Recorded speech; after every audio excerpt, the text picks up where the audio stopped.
friends, இன்னைக்கு என்ன video பார்க்க போறோம்னா crochet class 8. இதுல வந்து front loop only, back loop only இந்த டெக்னிக் தான் வந்து பார்க்க போறோம். இது வந்து ஸ்டிட்ச் கிடையாது. இது வந்து நம்ம யூஸ் பண்ற ஒரு டெக்னிக் தான். மோஸ்ட்லி இந்த மாதிரி அமிகுருமில தான் வந்து இந்த டெக்னிக்லாம் நம்ம யூஸ் பண்ணுவோம். ஓகே, ஃபர்ஸ்ட் இப்போ நம்ம front loop only வந்து பார்த்தறலாம். ஸோ இதுக்கு பார்த்தீங்கன்னா நான் பேஸ்மெண்ட்ல 12 டபுள் crochet வந்து போட்டு வச்சிருக்கேன். ஸோ நெக்ஸ்ட் ரோ ஸ்டார்ட் பண்றதுக்கு பார்த்தீங்கன்னா 3 chains வந்து எக்ஸ்ட்ரா ஆட் பண்ணிடுறேன். ஓகே, இப்போ front loop only, back loop only எப்படி கண்டுபிடிக்கணுங்கிறத வந்து நான் சொல்கிறேன். ஓகே, இந்த front loop only, back loop ஒன்லிக்கு வி ஸ்டிச்னு சொல்லுவாங்க. ஏன்னா இந்த செயின்லாம் பாருங்கள் வி ஷேப்பில் இருக்குது. ஸோ அதனால இந்த வி ஸ்டிச்னு வந்து சொல்லுவாங்க.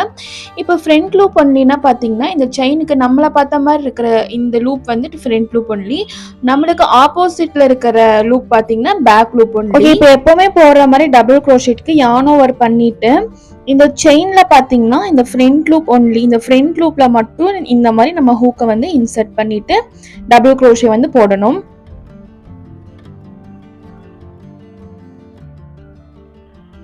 ஸோ அகைன் பாருங்க, இன்னொரு ஸ்டிச் போட்டு காமிக்கிறேன். ஸோ நம்மளை பார்த்த மாதிரி இருக்கிறது வந்து ஃப்ரண்ட் லூப். இந்த ஃப்ரண்ட் லூப்ல மட்டும் ஹூக்கை வந்து இன்சர்ட் பண்ணிட்டு நம்ம டபுள் crochet வந்து போடுறோம். ஸோ இது பார்க்கறதுக்கு வந்து உங்களுக்கு ஈஸியாக இருக்கும், ஆனால் கொஞ்சம் கூட வந்து கன்ஃபியூஸ் ஆகும். ஸோ நீங்கள் போட்டு போட்டு ப்ராக்டிஸ் பண்ணுங்கள். இந்த அமிகுருமி, டால்ஸ், பால் இதெல்லாம் நம்ம பண்ணுவோம்ல, அந்த மாதிரி ப்ராஜெக்ட்ஸ்க்கெல்லாம் வந்துட்டு இந்த ஸ்டிச் வந்து யூஸ் பண்ணுவாங்க. மினிமம் வந்து ஒரு 4 rows ஆச்சும் நீங்கள் போடணும். அப்போ தான் வந்து இதோட டெக்ஸ்டர் வந்து உங்களுக்கு வந்து கண்ணில் பார்த்தாலே வந்து தெரியும். ஸோ இப்போ நான் ஒரு 4 rows வந்து போட்டுக்க போகிறேன்.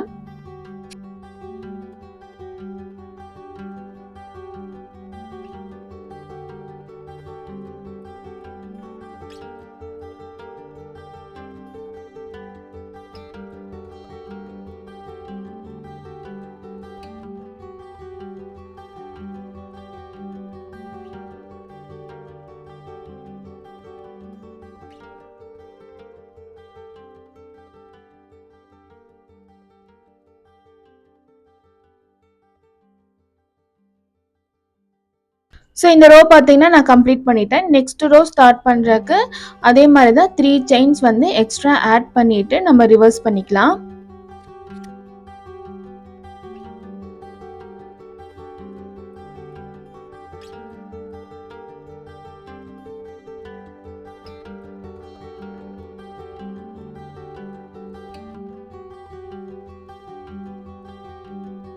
இப்போ வந்து நான் 4 rows போட்டு கம்ப்ளீட் பண்ணிட்டேன். ஸோ இங்கே பாருங்கள், நம்மளுக்கு 2 லைன் தெரியுது. ஏன்னா நம்ம இந்த ஃப்ரண்ட் லூப்பில் மட்டும் போட்டிருக்கறனால அந்த லைன் மட்டும் நம்மளுக்கு ஹைலைட்டாக தெரியுது. பின்னாடி வந்துட்டு ஒரு லைன் ஹைலைட்டாக தெரியுது. ஏன்னா நம்ம ரிவர்ஸ் திருப்பி ஒர்க் பண்ணியிருக்கோம்ல, ஸோ அதனால் அப்படி தான் வந்து நம்மளுக்கு தெரியும். ஸோ இப்படி பார்த்தாலே நம்ம வந்து கண்டுபிடிச்சிடலாம் இது வந்து ஃப்ரண்ட் லூப் ஒன்லின்னு.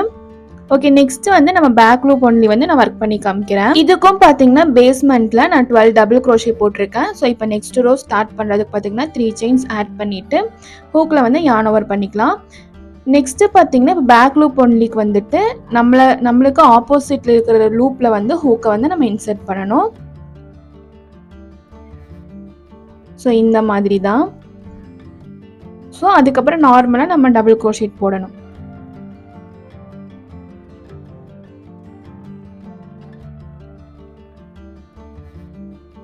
ஸோ இதுதான் பார்த்தீங்கன்னா பேக் லூப் ஒன்லி. ரொம்பவே ஈஸியான ஒரு டெக்னிக் தான்.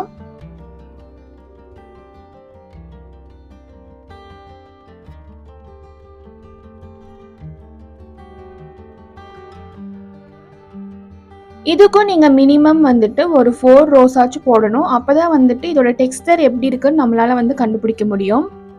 இது எல்லாமே நீங்கள் தெரிஞ்சு வச்சுக்கணும். அப்போ தான் ஒரு crochet ப்ராஜெக்டை பார்த்தாலே இதில் என்னென்ன ஸ்டிச் யூஸ் பண்ணியிருக்காங்க, என்னென்ன டெக்னிக் யூஸ் பண்ணியிருக்காங்க எல்லாமே நம்மளால் வந்து கண்டுபிடிக்க முடியும்.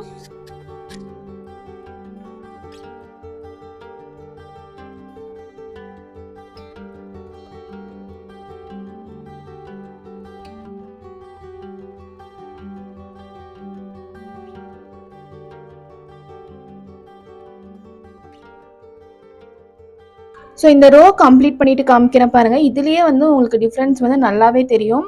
ஸோ ஸ்டிச் பார்த்தீங்கன்னா கொஞ்சம் உள்ளே போன மாதிரி இருக்குல்ல, ஏன்னா நம்ம பேக் லூப்பில் மட்டும் ஒர்க் பண்ணியிருக்கறனால ஸ்டிச் வந்து கொஞ்சம் பின்னாடி போன மாதிரி இருக்குது. ஸோ சேம் இப்போ வந்து அகெயின் இன்னொரு ரோ ஸ்டார்ட் பண்ணும்போது அதே மாதிரி தான். ஸோ மினிமம் வந்து 4 ரோஸ் போடுங்க. அப்போ தான் வந்து உங்களுக்கு டிஃப்ரென்ஸ் பார்த்தாலே கண்டுபிடிக்க முடியும்.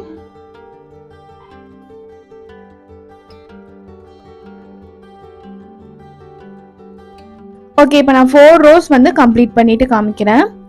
ஸோ நம்ம இப்போ கம்ப்ளீட் பண்ணியாச்சு.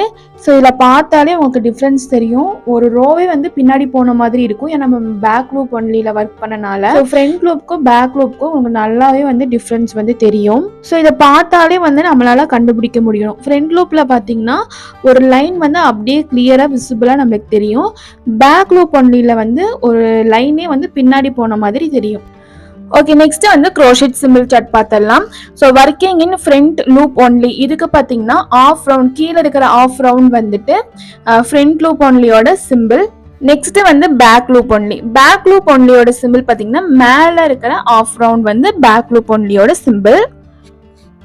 ஸோ நெக்ஸ்ட் வந்துட்டு நம்ம நோட்ஸ் வந்து எழுதிடலாம். ஸோ இன்னைக்கு பார்த்தீங்கன்னா class 8 front loop only, back loop only.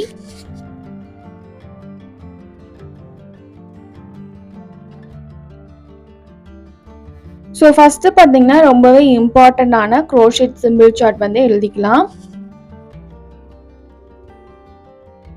Front loop ஒன்லியோட ஷார்ட் ஃபார்ம் பார்த்தீங்கன்னா FLO.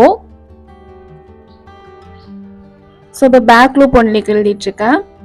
ஸோ இதுக்கும் வந்து ஷார்ட் ஃபார்ம் இருக்கு, BLO. ஸோ இந்நேரம் நான் உங்களுக்கு வீடியோவில் வந்து டீட்டெயில்டாக front loop only, back loop only என்னென்னு நான் எக்ஸ்பிளைன் பண்ணியிருப்பேன்.